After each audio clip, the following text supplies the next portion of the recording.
From Fox 8, this is a special report. Good morning, I'm Liz Reyes. We interrupt your programming to bring you this breaking news from Homeland Security officials in Baton Rouge after a massive data breach impacting all Louisianans, especially those with Louisiana licenses. Let's listen in. Governmental entities and organizations around the world. MOVEit is a third-party data transfer service that is widely used to send large files, and it is at the center of this very sophisticated breach. You've probably already heard other national news reports about major businesses and organizations dealing with this as well. Yesterday morning, Governor Edwards held a unified command group meeting in which he was briefed on the newly discovered scale of this attack involving Office of Motor Vehicle data. He then felt it was imperative that we get this information out to the public immediately so that folks could take proactive measures. To be clear, we believe that all Louisianians with a state-issued driver's license, ID, or car registration likely had data compromised. At this time, there is no indication that this data has been sold, used, shared, or released.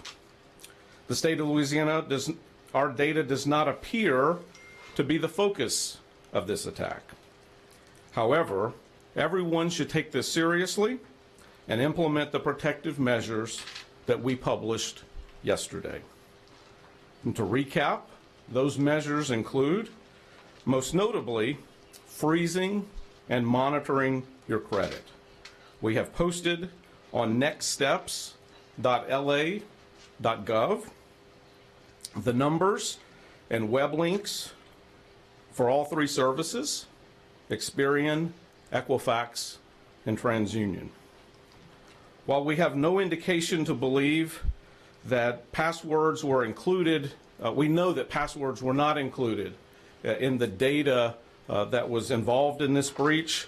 We are recommending, as a best practice, that people change their passwords as soon as possible, and on an ongoing basis, the best practice is to change passwords every 90 days. It's also a good practice to protect your tax refund and returns with the Internal Revenue Service, and to check your Social Security benefits and report any suspected identity theft. These are all free steps that you can take. And again, this remains an ongoing investigation. The state will continue to update nextsteps.la.gov with additional information as resources are identified and as we have updates on the impacts of this event. I want to close before questions with just a brief word about the weather. So as you may have seen in Texas, Oklahoma, and even Florida, Mississippi last night, Louisiana also had some severe weather along the I-20 corridor.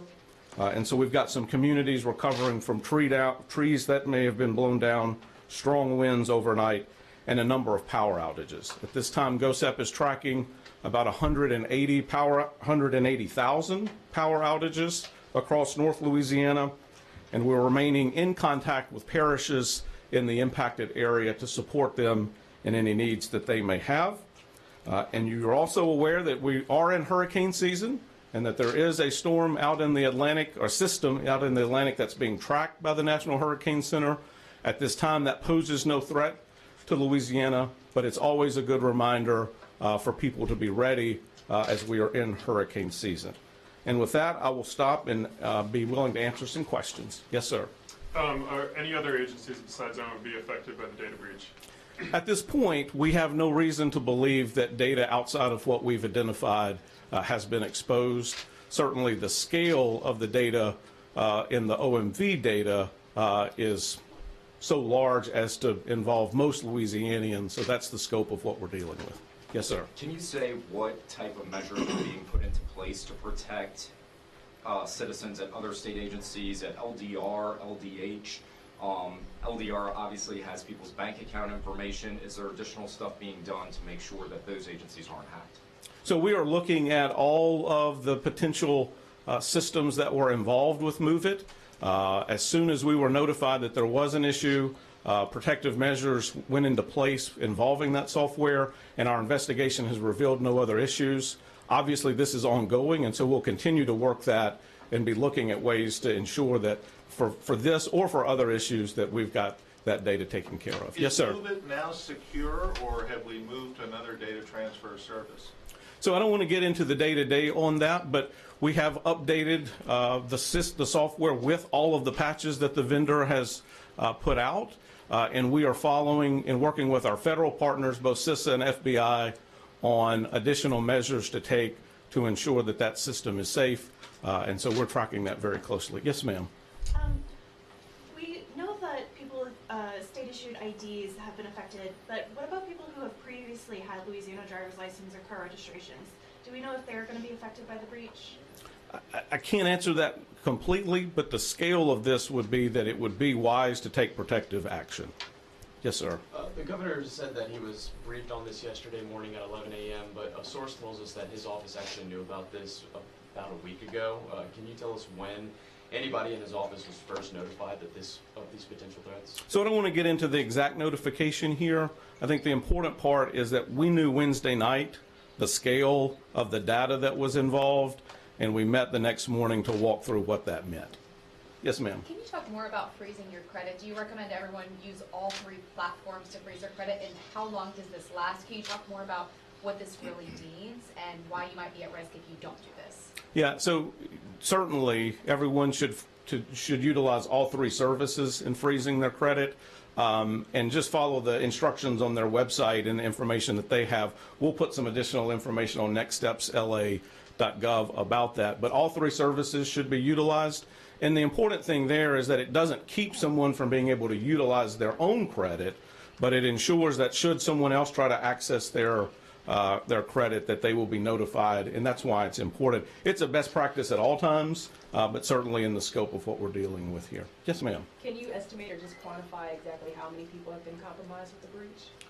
So the exact number of data is, I believe, in the excess of 6 million records, but that is duplicative, right? Because some people have both vehicle registrations and driver's license, and so the simple answer there is that everyone that had one of those likely had their data breached. Yes, ma'am. I know you said you don't know if the data has been sold or used or shared, but has there been an uptick in a number of people suspecting that they've had identity theft? I'm not tracking anything related to that. What should people do if they've noticed a change between the time you guys were notified until the time the public was made aware? So I think the best practices come into play. At that point, there is information on reporting both to the, so if they've seen activity on a particular card or if they've seen activity on a particular account, they should talk to that company about freezing that account and handle their charges with that company. And then there's some information on the website also about the information that they can provide. Hang on just a second so that I get it correct.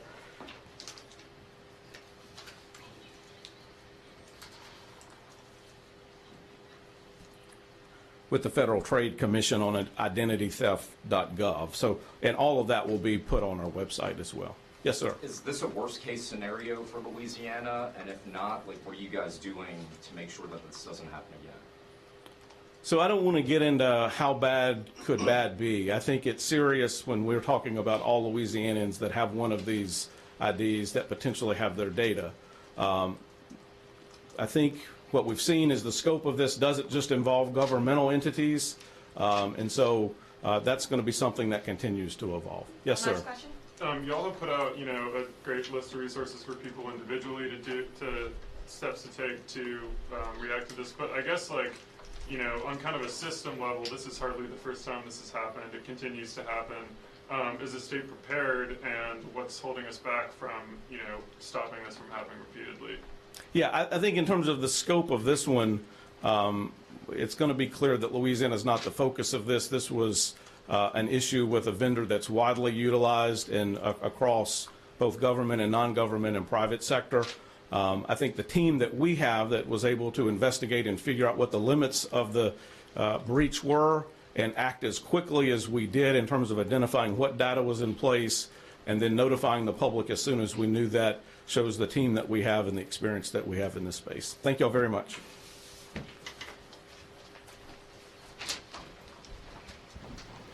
Okay, the time is now 10:42. If you're just joining us, we've been listening to state Homeland Security officials warning Louisianans to take extra precautions to protect their personal data, such as freezing your credit cards, changing your passwords, all of this after a massive data breach at the Louisiana Office of Motor Vehicles. It's estimated millions of Louisianians are part of this.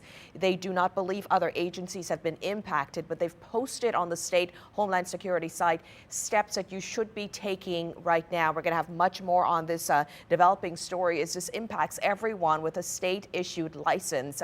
Learning of this on Wednesday, according to officials there, and it's also impacting the rest of the nation as well. So much more on what you should be doing to protect your credit information and your personal data, and where you can get that information, and what else the state is doing to make sure this doesn't happen again. More on this coming up on Fox 8 News at noon. We now return you to your regular programming.